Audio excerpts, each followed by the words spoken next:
Welcome back everybody, my name is Tucker, and in today's video I'm going to be redrafting the 2011 NBA draft. And this is a class that I've described in a previous video that did really well as the weirdest draft class ever. And there's a couple of reasons for that as we look at the original order. Obviously Kyrie Irving going first overall, very talented player, but as you go throughout the class, there's a ton of really good players, but not all of them, and really not many of them, went early in the draft. You've got guys like Klay Thompson, Kawhi Leonard going at 15, Jimmy Butler going at 30, Isaiah Thomas, who made second team All-NBA in 2017, going 60th overall. This is a really interesting class. I'm really excited to go through and redraft this group. But really quickly before we get started, if you enjoy the NBA, then consider subscribing. I upload basically every single day. Okay, so here we are. First overall, the Cleveland Cavaliers are on the clock, and originally they selected Kyrie Irving. And fortunately, even though things are going to get much more difficult as we go throughout this redraft, I feel like the first overall pick is pretty obvious, and it's going to be Jimmy Butler. And here's the... I'm joking, it's not Jimmy Butler. It's actually Kawhi Leonard. It's very obvious he is, when healthy, the best player in this draft class, especially as a two-way player, has developed into, at times, again, when healthy, a top 5 player over the last few years, and then obviously winning a championship, his second championship now with a different team last year with the Raptors. Next up now, number 2 overall, and I actually really struggled with this one because I wanted to put a particular player here that ultimately I didn't end up going with. So number 2 overall, the Minnesota Timberwolves are going to select Kyrie Irving, the original number 1 overall pick. And there's definitely an argument to be made for other players, and I'm going to make that argument here a little bit later on. But Kyrie having the championship, being a top 2 guy in a championship team, hitting one of the biggest shots in finals history, being one of the best scorers in the league when healthy over the last handful of seasons, I think that definitely puts him, as talent-wise, the second best player in this draft class and a worthy number 2 overall pick. There are some other players, specifically one that we're going to get to later, that I almost put at number 2 overall that definitely have more team success. However, I think that as a player, Kyrie Irving is simply better than anybody else left on the board, so that is who I'm going to go with at number 2 overall. Now we move on to number 3, being selected by the Utah Jazz, and I'm going to go with Klay Thompson here. And there's a couple of other players that maybe you could argue should be here ahead of him, but I honestly almost put Klay number 2 overall, and I kind of wanted to, but I just don't think that if you're putting them, against each other, I honestly think that Kyrie Irving is just a better player, so Klay is going to go number 3 overall. Obviously has all the team success alongside Steph as the greatest shooting backcourt in league history. Is going to hold a ton of shooting records, and except for the ones that Steph holds, like he's going to be second in a lot of shooting records when his career is over. One of the best 3-and-D players in the league, an outstanding defender, someone that can score in a mid-range, can get to the rim a little bit, can get to the free throw line a little bit, but obviously mostly provides value as a shooter. I almost put him at number 2 overall, but he's going to be here at number 3. Okay, moving on now to number 4 overall, the Cleveland Cavaliers again selecting. They had the 1 and the 4 picks, originally used it on Kyrie Irving and Tristan Thompson.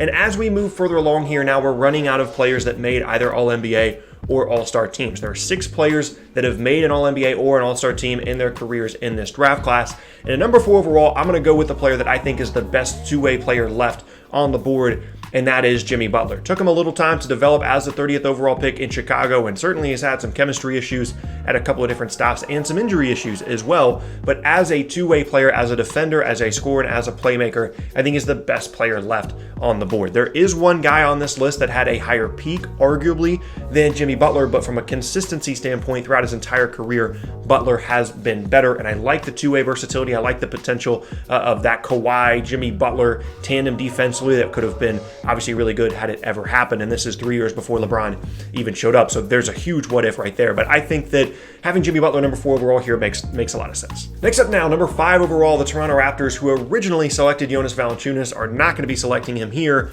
I'm going to go with Kemba Walker, and you could have argued for him to be number 4 overall, but I like the two-way impact of Jimmy Butler a little bit better. But even with that said, Kemba Walker is a guy that's made an All-NBA team, can really score the ball, isn't a great defender by any means, but he was never going to be that when he came into the league as the number 9 overall pick, initially because of his limited size, but can really score the ball, worked on his three-point shot later on in his career, and is now one of the better backcourt scorers in the league, and is a really nice piece there in Boston. So to go from number 9 to number 5 here in this redraft certainly isn't a bad bump at all for Kemba, and I feel like that's a really good place for him to be. Moving on now to number 6 overall, and I'm realizing I made a mistake when I said earlier that there are 6 players in this class that have made an All-NBA or an All-Star team. It's actually not true. There's 6 that have made an All-NBA team, and then 1 in addition to those guys that has only made an All-Star team.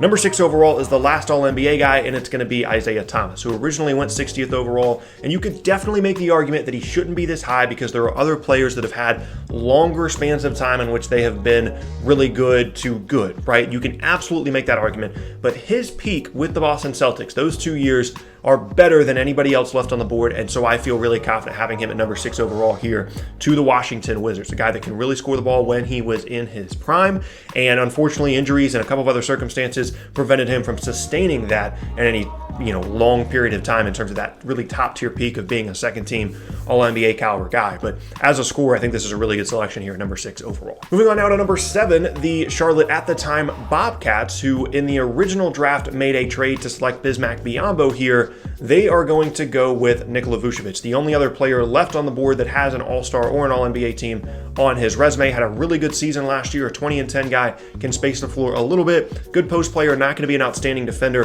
from a talent standpoint, from an offensive skills standpoint, from a scoring standpoint, definitely the best player left on the board at this point. So I definitely feel comfortable having him here at number 7 overall to Charlotte. Okay, so with those 7 players gone, this is where I guess the debates start, but it honestly just becomes really difficult to differentiate a lot of these players as you look at who is left on the board. There's a handful of big guys that are good. There's a handful of guards that are good, and it really just comes down to either personal preference or a lot of nitpicking in terms of where you actually rank their careers among some of these other players.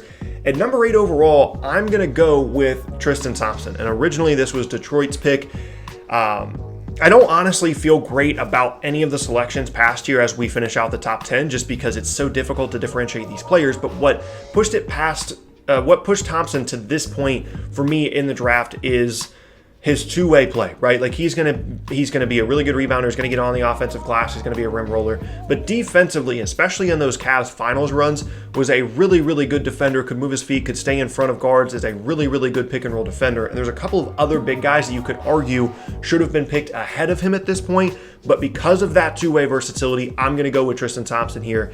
That makes a little bit more sense to me than any of the other bigs that are still left on the board. Moving on now to number 9, the Charlotte Bobcats, once again, who originally selected Kemba Walker in this spot. They're going to go with Tobias Harris, and I like the scoring and the offensive versatility that he provides, even though he's bounced around to a lot of different teams, which is never really a good sign when you're a guy that can score the ball the way that he can and continues to get moved around to a handful of different teams. It was like Orlando and then Milwaukee and then the Clippers and then Philadelphia, and I'm probably missing a team somewhere in there. But from a talent standpoint, he's a guy that can do some things for you, right? Like depending on what level scoring option he is for your team, he can fit in as more of an off-ball shooter. He can be the second best scorer on your team if you need him to, like he was for those Clippers teams last year. A really interesting player. Not going to be a great defender, but provides good size, a good scorer on the wing, and pretty good value here at number 9 overall for the Bobcats, getting both him and Nikola Vucevic in the front court. And last up now with the 10th overall pick, the Sacramento Kings. Things got really weird here. There was a lot of different trades. That 7th overall pick that Charlotte got was originally Biyombo, but that was originally the Kings pick. There was a lot of movement here. I think 10 was originally the Bucks,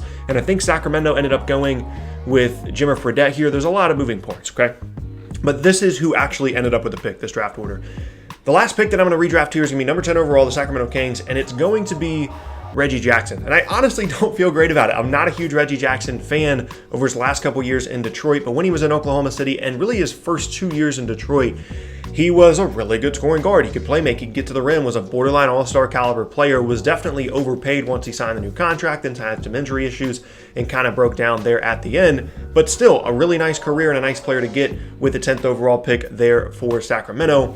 And I'm not going to go past the top 10 in this redraft because it gets to the point where you're just nitpicking and there's really no differentiation between these players, right? Like you could go with Jonas Valanciunas number 8 over Tristan Thompson if you wanted to, and you could absolutely make that argument. And Enes Kanter could be in the top 10. At this point, it's just not that interesting to me to continue to nitpick between all these different players. The most interesting part, for me at least, was that top 4 to top 5, kind of trying to choose between Kyrie and Klay, obviously Kawhi being the number 1 overall pick. But at the end of the day, this is one of the deeper draft classes that we've seen over the last 10 or so years, and it's because of all those players that ended up being good later on in the class, like Jimmy Butler, like Isaiah Thomas. Even if you're going, middle of the first round, Kawhi Leonard, and even in the top 10, Klay Thompson, these guys all ended up being really good NBA players and much better than any of the guys that were selected like 2 through 7. So really interesting class to look back on, and I definitely enjoyed doing a redraft. Let me know down in the comment section below which draft class you guys would like to see me redraft next. But yeah, that's going to be the end of today's video, and I thank you all very much for watching.